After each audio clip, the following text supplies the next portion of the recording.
28 फरवरी 2026 Iran में US और Israel के ज्वाइंट स्ट्राइक्स ने तेहरान के सबसे सुरक्षित ठिकाने बैत-ई-रहबरी को निशाना बनाया। अगली कुछ घंटों में दुनिया के पास एक ऐसी खबर बाहर आई जिसने मिडिल ईस्ट का नक्शा बदल दिया। ईरान के सुप्रीम लीडर अयतुल्ला अली खमनेई अब नहीं रहे। Iran's formerly supreme leader Ayatollah Khamenei is dead. लानत है अमेरिका और इसराइल पर। जो अपने को इस्लामिक स्टेट बोलते हैं उनका नंबर आएगा। एक खामनाई अगर शहीद होगा तो 1000 खामनाई आएंगे। लेकिन असली धमाका तो 8 मार्च को हुआ, जब पूरी दुनिया वार के अगले कदम का इंतजार कर रही थी। तब तेहरान से एक ऐलान आया जिसने ईरान के 47 साल के इतिहास को पलट कर रख दिया। असेंबली ऑफ एक्सपर्ट्स ने अचानक एक ऐसी मीटिंग बुलाई जो ऑनलाइन थी, सीक्रेटिव थी और जिसके नतीजे पहले से ही तय लग रहे थे। ईरान का नया सुप्रीम लीडर कोई तजुर्बेकार ग्रैंड अयतुल्ला नहीं बल्कि अली खमनेई का बेटा मुज्तबा खमनेई बन चुका था। ये सिर्फ एक नया चेहरा नहीं बल्कि एक निजाम है। 1979 की इस्लामिक रिवॉल्यूशन जिसने किंगशिप यानी विरासत में मिलने वाली हुकूमत को खत्म किया था, आज वही ईरान एक फैमिली डायनेस्टी बनता दिख रहा है। मुज्तबा खमनेई, जिसे लोग द शैडो प्रिंस कहते हैं, वो अब पर्दे के पीछे नहीं बल्कि ईरान की सबसे ताकतवर कुर्सी पर बैठे हैं। मगर सवाल ये है कि क्या वो ईरान को इस महायुद्ध से बचा पाएगा या उनका चुनाव ईरान के पतन की शुरुआत है।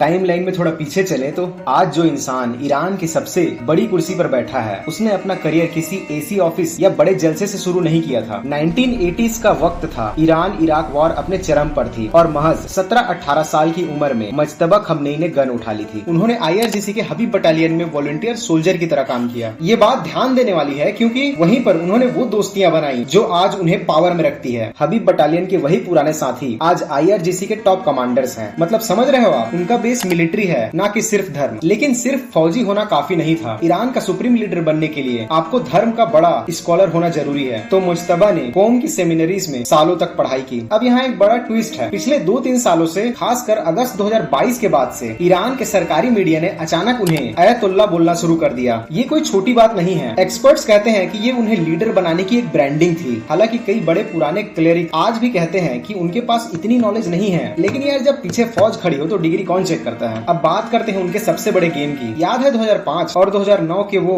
हंगामे वाले इलेक्शंस? कहा जाता है कि महमूद को जीरो से हीरो बनाने वाला दिमाग मुज्तबा का ही था।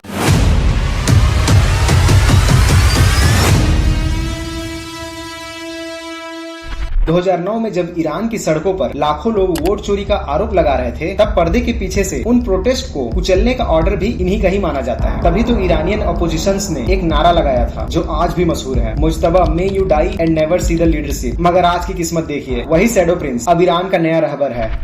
यार, अगर आपको लग रहा है कि मुज्तबा सिर्फ एक लीडर के बेटे हैं तो आप गलत हैं। असल में वो ईरान की असली ताकत Islamic revolutionary guard corps IRGC के अनस्पोकन बॉस हैं। आप ऐसे समझिए कि ईरान में 2 फौज हैं, एक रेगुलर आर्मी और दूसरी IRGC जो डायरेक्ट सुप्रीम लीडर को रिपोर्ट करती है। मुज्तबा ने पिछले 15-20 सालों में IRGC के टॉप जनरल्स के साथ ऐसी सेटिंग बैठाई है कि आज पूरी की पूरी मिलिट्री मशीन उनके इशारे पर नाचती है। उनका IRGC के साथ ये गठबंधन ही वजह है कि वो आज इस कुर्सी पर हैं। लेकिन ताकत का एक बहुत ही डार्क साइड भी है। जब भी ईरान की सड़कों पर लोगों ने अपने हक के लिए आवाज उठाई, मुज्तबा ने उसे आयरन फिस्ट से कुचलने में देर नहीं की। याद है 2022-23 के वो बड़े प्रोटेस्ट महसा अमीनी के मौत के बाद, जब पूरा ईरान जल रहा था, तब रिपोर्ट आई थी कि पर्दे के पीछे से क्रैकडाउन के सारे ऑर्डर मुज्तबा के ऑफिस से ही निकल रहे थे। उनका मैसेज क्लियर है, dissent is not an option. वो बाकी पुराने लीडर्स की तरह कॉम्प्रोमाइज नहीं करते बल्कि सीधा टकराव में यकीन रखते हैं और इसी की वजह से वो दुनिया की नजरों में एक ग्लोबल विलन बन चुके हैं। 2019 में डोनाल्ड ट्रंप के वक्त यूएस ने उन पर डायरेक्ट सैंक्शन लगा दिए थे। क्यों? क्योंकि यूएस इंटेलिजेंस को पता चल गया था कि अली खमनेई के बुजुर्ग होने के बाद उनका सारा काम, चाहे वो फॉरेन फंडिंग हो या प्रॉक्सी वॉर, ये बंदा ही हैंडल करेगा। सोचिए, नया लीडर बनने से पहले ही उन पर इतने सैंक्शंस हैं जितने किसी देश के प्रेसिडेंट पर होते हैं। इसका मतलब साफ है, मुज्तबा खमनेई से दुनिया को पीस की उम्मीद कम ही रखनी चाहिए। यार, अब हम उस मोड़ पर हैं जहां ये पूरी कहानी एक पर्सनल रिवेंज और ग्लोबल कैटेस्ट्रॉफी में बदल जाती है। 2026 के शुरुआती महीने ईरान के लिए किसी कयामत से कम नहीं रहे। 28 फरवरी 2026 को जो यूएस और इजराइल ने एयर स्ट्राइक की थी, वो सिर्फ मिलिट्री बेसिस पर नहीं थी। उन स्ट्राइक्स ने मुज्तबा खमनेई की दुनिया ही उजाड़ दी। सोचिए, एक ही रात में उन्होंने अपने पिता अली खमनेई, अपनी माँ और अपनी पत्नी तक को खो दिया। जब कोई इंसान इतना सब कुछ एक साथ खोता है तो वो सिर्फ एक लीडर नहीं बचता, वो एक वाउंडेड टाइगर बन जाता है। आज ईरान की सड़कों पर चर्चा है कि मुश्तबा के दिमाग में सिर्फ एक ही चीज चल रही है, बदला, और यही गुस्सा उनके हर आने वाले फैसले में दिखने वाले हैं। लेकिन इस दर्द के बीच 8 मार्च को जो हुआ उसने सबको हैरान कर दिया। असेंबली ऑफ एक्सपर्ट्स, वो लोग जो नया लीडर चुनते हैं, उन्होंने अचानक मुश्तबा के नाम पर मुहर लगा दी। पर क्या ये इतना आसान था? बिल्कुल नहीं। रिपोर्ट्स बता रही हैं कि IRGC के जनरल्स ने इस इलेक्शन को पूरी तरह हाईजैक कर लिया था। उन्होंने प्रेशर डाला कि वॉर के बीच हमें कोई नया तजुर्बेकार नहीं बल्कि वही बंदा चाहिए जो हमें अच्छे से समझता हो। लेकिन दोस्तों, ईरान के अंदर ही इसका विरोध शुरू हो गया है। लोग पूछ रहे हैं कि इस्लामिक रिपब्लिक में ये रॉयल फैमिली वाला सिस्टम कहाँ से आ गया? क्या हमने 1979 में शाह को इसलिए हटाया था कि एक नया खमनेई शाह आ जाए? इंटरनल सिचुएशन इतनी खराब है कि ईरान के अंदर सिविल वॉर जैसे हालत बन रहे हैं। एक तरफ मुश्तबा और उनकी फौज है और दूसरी तरफ वो पुराने लीडर्स और आम जनता जो इस फैमिली रूल के खिलाफ है। अब सिचुएशन ये है कि मुश्तबा को 2 मोर्चों पर लड़ना है, एक बाहर इजराइल और अमेरिका से और दूसरा अपने ही देश के अंदर उन लोगों से जो उन्हें इल्लीगल मान रहे हैं। ये सक्सेशन ईरान की हिस्ट्री का सबसे बड़ा गैम्बल है। अगर ये फेल हुआ तो शायद ये ईरान के सिस्टम का अंत भी हो सकता है।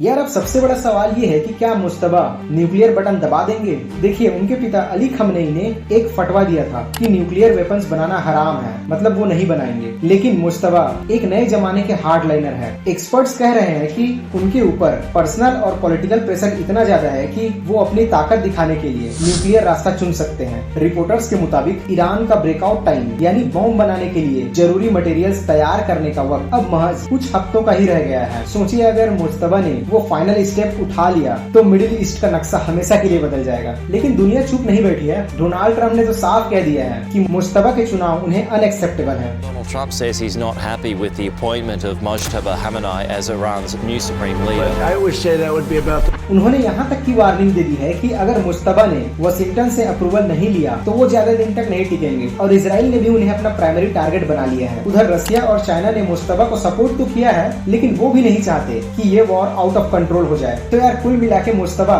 एक ऐसी पतली रस्सी पर चल रहे हैं जहाँ एक तरफ उनका गुस्सा है और दूसरी तरफ उनके देश का वजूद। फ्यूचर में हमें 2 चीज दिख सकती है। पहली ये कि मुश्तबा IRGC के साथ मिलकर और ज्यादा मिसाइल्स हमले कर सकते हैं ताकि वो अपने दुश्मनों को पीछे ढकेल सकें, और दूसरी ये कि वो रसिया और चाइना के इतने करीब चले जाएं कि ईरान पूरी तरह एक सिक्योरिटी स्टेट बन जाए। यार, एक बात तो साफ है, मुश्तबा खामेनी वो लीडर नहीं है जो झुक कर बात करेंगे। उनकी हिस्ट्री, उनका गुस्सा और उनकी ताकत, ये तीनों मिलाकर एक ऐसी आग बना रहे हैं जो या तो ईरान को सुपर पावर बनाएगी या फिर उसे राख कर देगी।